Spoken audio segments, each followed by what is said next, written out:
ऐं गुनाहनि वारो जहन्नम में। त उन चयो त जहन्नम में छा हूंदो? हज़रत बहलूल चयो त उन में बाहि। चइबो शैतान त ठहियल ई बाहि मवा, उन ते त बाहि असर कंदी कोन, पोइ बाक़ी छा जो इंसाफ़ आहे? उहा बाहि ते असर कंदी कोन। हज़रत बहलूल चयसि वेह त तोखे सम्झायां। उनखे वेहण अचे ई कोन पियो। हज़रत बहलूल खे आई चिड़। छा कयई? बसि हीअं सिरोटो खणंदे वराए और ठगा खणी विरण वारो छॾियईं। जेॾी महिल जो हयई हज़रत बहलूल थो चवे वरी जो ॿिए वरी हाली ॿुधो। जेॾी महिल जो चई त हाणे ॿियो जो हीअं सिरोटो खयई, ॾिठई त उहो छोरो आहे ई कोन। के भॼण कंबी वरिया मंझो अची पेर ते ज़ोर न, इहो तो भॻो हलियो वञे। जेॾी महिल जो भॻो हलियो वियो, हज़रत बहलूल थो चवे त जेॾी महिल जो मां हीअं जो ॾिठुमि त छोकिरो उहो हो ई कोन, सिधो भॻो त वञी करे थाणे ते पहुतो। थाणे वारनि खे चई हज़रत बहलूल विड़ियो आहे, मूंखे सिरोटो आहे हुते सॼो रतो विध करे महिरबानी करे मुंहिंजी FIR कटियोसि, इनखे गिरफ़्तार कयो। उन्हनि चयो बाबू अल्लाह जो वली आहे, बुज़ुर्ग आहे, अल्लाह जो प्यारो बानो आहे, पर हाणे तूं चवे थो त पोइ साईंअ खे हिते घुरायूं था, कयूं था ॻाल्हियूं, पोइ ॾिसूं छा थो थिए। हज़रत बहलूल खे घुराए करे पुछा कयूं त साईं। जेॾी महिल जो हज़रत बहलूल जो हीअं आयो त हुनजो त हीअं ज़ोर सां हिकिड़ो सिरोटो लॻल हुयो न छुरे साईंअ ते जो नज़र पियो त छा था सम्झो थकिजी पियो। हिते रुस्तम जहिड़ो जेको पुॼेसि, जेॾी महिल जो हीअं साईंअ ते जो नज़र पई त हाणे थाणे तो बि उथण वारी पियो करे।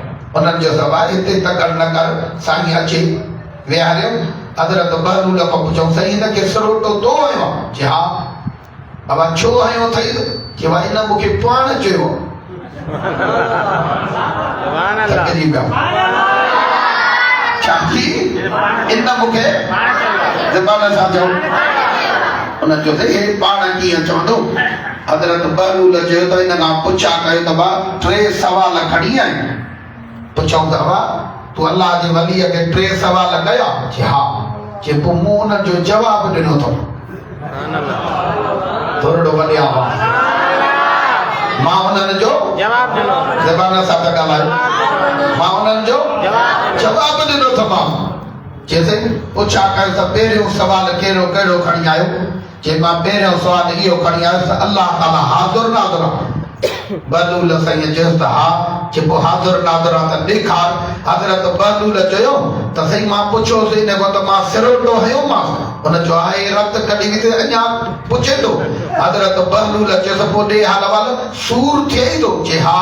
चई पोइ मूंखे सूर ॾेखार त मां तोखे ख़ुदा ॾेखारियां। थकिजी पियो आहे। छा चईसि?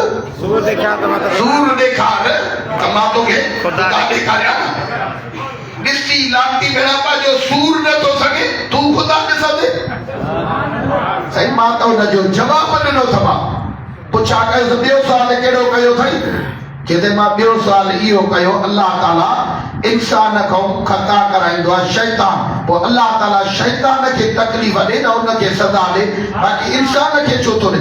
हज़रत बहलूल चयो अरे लांती पोइ मूं ॾे केस दाख़िल छो करणु आयो? सुभान अल्लाह। मूंखो सिरोटो हणायो। सुभान अल्लाह।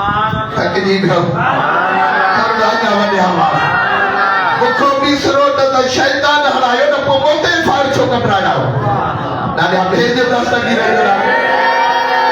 अञा वधिया हुआ।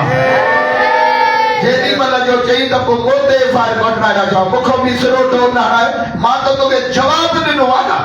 सुभान अल्लाह। उन चयो हज़रत बहलूल साईं पुछोसि त टियों सुवाल कहिड़ो कयो अथई? चई टियों सुवाल इहो कयो त अल्लाह ताला गुनाहनि वारनि खे जहन्नम में, सवाब वारे खे जन्नत में। जेकॾहिं शैतान ठहियल ई बाहि पवा त बाहि ते असर कंदी कोन। त हज़रत बहलूल चयो त मां तोखां थो पुछां तूं छा मो ठहियल आहे? चई इंसान आदमी ठहियल आहे मिटीअ मां, जेको मां मिट्टीअ जो सिरोटो आहियो तो ते मिट्टी असर करे सघे थी अलाए थकिजी पियो वञाए जेकॾहिं मिट्टी असर करे सघे थी त पोइ इन शैतान ते बाहि बि असर करे सघे थी ॾाढा चओ करे सघे थी बाहि बि असर करे सघे थी ओ मिरीअ जा नौकरो अल्लाह जे वलीअ हिकिड़े सिरोटे ते सॼो जवाब अलाए थकिजी पियो वञाए ईअं न अञा वॾिया हुआ इल्म वॾी शइ आहे नबी सही फरमाए था उतलुबुल इल्म वलो कान सी हिक हदीस जे तराइण जे लाइ तव्हांखे चीन वञणो पए न मां नबी तो जा वञी हासिल कयो आनंद वारो तव्हांखे त घर वेठे तो सौदो मिले दुआ कयो अल्लाह ताला नबीअ जो सदको तव्हां असांखे महबूब हुन जे बचन जो अदब वारो बनाए अल्लाह ताला महबूब